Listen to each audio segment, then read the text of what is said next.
Fala galera, sejam bem-vindos a mais um vídeo do canal Estamos em Obras. E hoje eu vou falar sobre o livro Menino de Asas, do Homero Homem. Mas só depois da vinheta, vamos lá!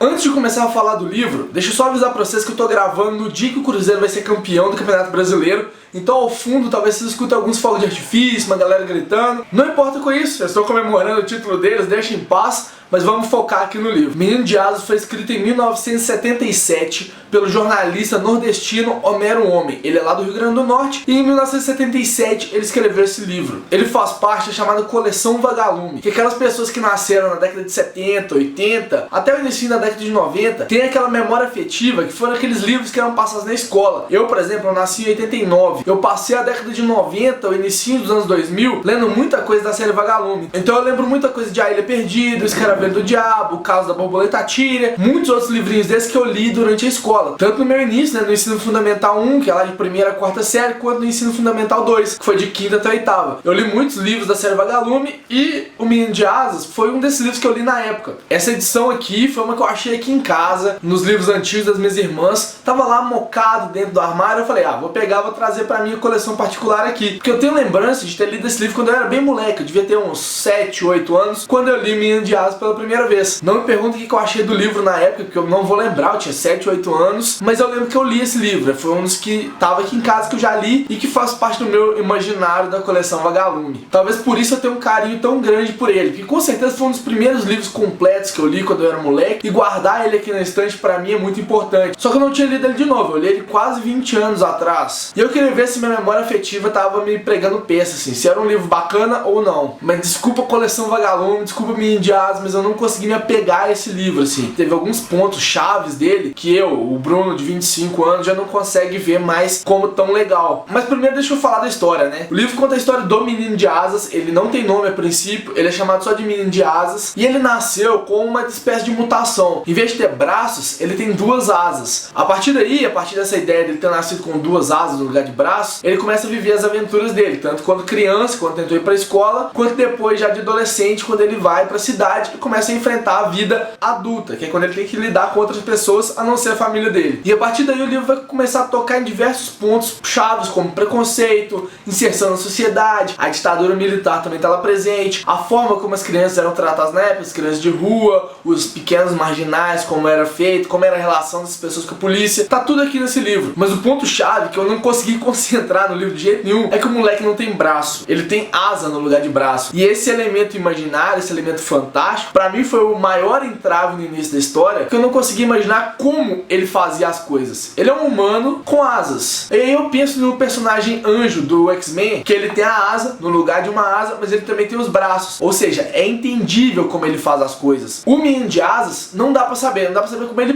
pega um talher pra poder comer, se ele come tipo passarinho assim, bicando a vasilha, se ele lambe a vasilha, se ele pega com a asa pra poder comer, não dá pra saber, sabe? O livro simplesmente ignora essa parte, toda a mecânica de funcionamento de uma asa no lugar do braço, ele simplesmente ignora. Tem algumas partes que ele fala, assim, mas bem de leve, tipo quando ele tem que carregar a maleta, ele bota entre as pernas, porque ele não consegue carregar com a mão, ele não tem polegar opositor, né? Nem telecéfalo desenvolvido, brincadeira, telecéfalo ele tem, mas ele não tem o polegar opositor pra poder pegar as coisas. Então, como que vai funcionar? Isso pra mim foi o maior entrave da história inteira, porque a todo momento eu ficava pensando, porra, como é que esse menino vai pegar as coisas? Como é que esse menino vai fazer tal coisa? O que ele vai fazer sem um braço, sem uma mão? E o livro não fala disso. Então eu fiquei meio perdido no desenvolver da história, de como que aquilo podia ser possível. E se uma fantasia, por mais alegórica que ela seja, não faz sentido nenhum na minha cabeça, eu não vou conseguir prestar atenção nela, não vai encaixar pra minha história. Porque ela precisa ter um fundo de verdade, assim, um fundo de pensar que aquilo pode acontecer. Eu acredito mais numa fábula do que no Menino de Asas, por exemplo, porque na fábula já tá pré-concebido que os animais vão falar. O Menino de Asas não, tipo, ele nasce com uma asa no lugar do braço e essa asa não é explicada em momento nenhum, tipo, como que funciona. Como ela surgiu? Não tem problema como ela surgiu. O problema é como que ela funciona, coisa que não é tratada aqui. Além disso, a história avança rápido demais. A gente começa com o nascimento do Menino de Asas, vai com ele pra escola aos 7 anos de idade e depois dá um salto para 7 anos depois, com 14 anos, quando ele sai da casa dos pais e vai pro Rio de Janeiro, vai pra uma capital sozinho. E esses pequenos saltos temporais são feitos com uma constância assim, meio que absurda na história. Ele vai pulando o tempo e você vai ficando meio perdido assim assim, tipo, pô, e o que tá acontecendo nesse meio do caminho? Como é que foi o desenvolvimento dele? O livro não mostra o desenvolvimento do personagem. Isso me incomodou também bastante, porque além de não saber como que ele usa a asa, eu vou voltar nesse negócio da asa o tempo inteiro, porque eu fiquei incomodado com isso, mas além de não saber como que ele usa a asa, você também não sabe como é que foi o desenvolvimento dele. Como que foram os 14 primeiros anos da vida dele, longe da sociedade, apenas com o ensinamento dos pais e de um professor tutor. E aí que a gente chega talvez no ponto mais central do livro, que me incomodou mais, assim, que foi que o moleque tem 14 anos. A gente tá falando de 1977, quando ainda tinha ditadura no Brasil e a polícia fazia um papel muito forte de controle da população. Os pais do moleque deixam ele vir pra cidade grande, pro Rio de Janeiro, com 14 anos de idade, assim. Ele não teve contato nenhum com o mundo, hora nenhuma, e os pais dele, que foram super protetores sempre, deixam ele ir embora, fraga. Deixa ele enfrentar o mundo sozinho, com 14 anos de idade, vale lembrar, 14 anos, aquela idade que ninguém sabe de nada da vida, e larga o menino pro Rio de Janeiro sozinho, sem emprego, sem lugar pra ficar, só com uma maleta debaixo do braço. Cara, que responsabilidade. A fantasia começa a não fazer sentido, hora nenhuma. Tanto com a asa do moleque, que você não sabe o que ela faz, né, como que ele funciona com a asa, quanto com as atitudes. E esse moleque de 14 anos, ele tem pensamentos que são muito além de pessoas de 14 anos, assim. Tem uma parte no livro que ele começa a divagar sobre as pessoas que andam sobre os pés. E ele começa uma divagação em cima daquilo, com pensamentos que são muito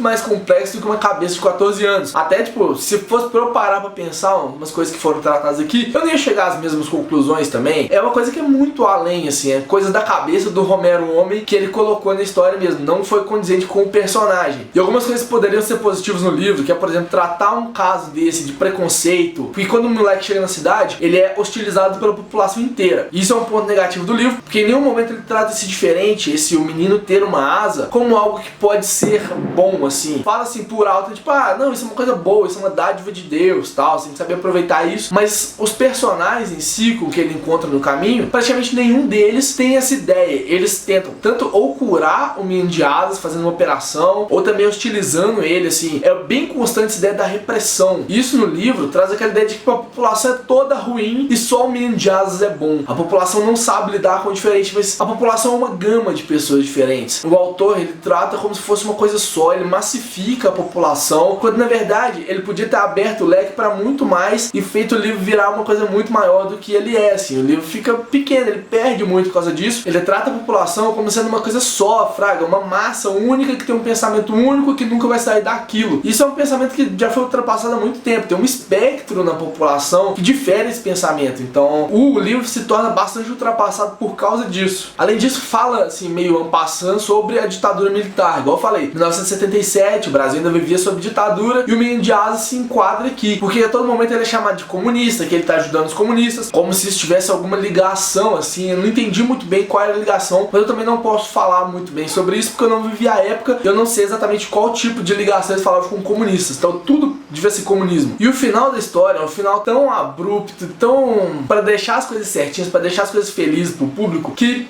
me incomodou também, sabe? As coisas são resolvidas em 3 páginas, sem o leitor saber. Então a gente acompanha a história do moleque e em 3 páginas o narrador vai lá e conta tudo o que aconteceu depois. Pô, ficou meio vago aí também o final da história, como foi desenvolvido, não conta bem. E isso, junto com todas as outras coisas que eu já falei do livro, que me incomodaram, pontos da narrativa que eu acho que não estão tão adequados assim, que poderiam ser melhor explorados, tudo isso fez a minha memória afetiva cair lá embaixo, assim, tipo, eu não devia ter relido o Menino de Asas, eu devia ter ficado com a lembrança de que foi um livro importante quando eu era moleque, que eu li ele quando eu era muito novo, mas essa releitura foi muito prejudicial porque meio que estragou o livro pra mim, assim. Eu quero até reler outros livros da coleção Vagalume, esse que eu tenho na memória de que são bons, que são bacanas de serem lidos, pra ver se era isso mesmo, se a literatura que a gente lia naquela época tinha esse monte de buraco ou se fui eu que amadureci como leitor. Espero bastante que seja a segunda opção. Então é isso, faz aquelas coisas de sempre, curte, compartilha o vídeo, se inscreve no canal, mostra pros amiguinhos e me conta qual livro da coleção Vagalume você tem memória afetiva, qual daqueles você mais gostou de ler quando você era moleque, e se você já releu algum deles quando você era mais velho, assim. Quero saber como que foi essa experiência de releitura, beleza?